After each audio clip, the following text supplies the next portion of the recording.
کو یعنی کہ اپنے پلے باندھ لو.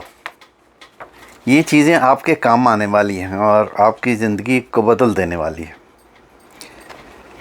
حضرت جبرائیل فرماتے ہیں کہ میں نے پوری دنیا دیکھی لیکن مجھے پیدا کرنے والے کی قسم میری نگاہوں نے محمد صلی اللہ علیہ وآلہ وسلم جیسا حسین اور جمیل انسان کہیں نہیں دیکھا.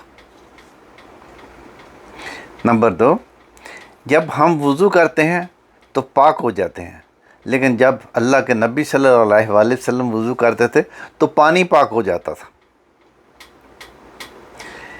دیکھو کتنا کمال ہے، ایک نبیوں کا سردار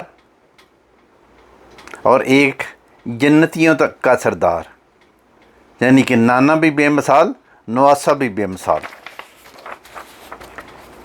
نمبر 4، حضرت علی رضی اللہ فرماتے ہیں قرآن پاک بار بار یہ گواہی دیتا ہے کہ نا امید نہ ہو، کمزور نہ پڑو، غمگین نہ ہو، بے شک اللہ ہر چیز پر قادر ہے.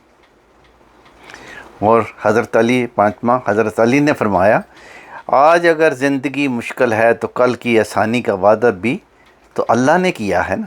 اللہ سے مانگو، خوب مانگو، اللہ تمہیں امید سے بڑھ کر دیکھا. نمبر 6، حضرت علی رضی اللہ عنہ انہوں نے فرمایا جو رشتہ دار تمہارے بارے میں بدگمانی رکھتے ہیں اور ان کے برے جذبات ہیں انہیں اپنا رشتہ دار مت سمجھو.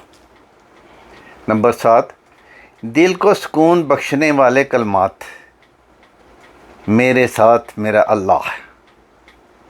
اگر یہ آپ کہو گے تو آپ کے دل کو سکون ہوگا. نمبر 8، بابا جی کہا کرتے تھے بیٹا آج تک کوئی کسی کے لیے اتنا نہیں رویا جتنا محمد صلی اللہ علیہ وآلہ وسلم اپنی امت کی بخشش کے لیے روئے. دوستو، نماز فجر کے بعد سورۃ یاسین پڑھنے والا وہ اللہ کی امانوں میں ہوتا ہے اور اللہ اس کے دن بھر کی حاجات اپنے ذمہ لے لیتا ہے.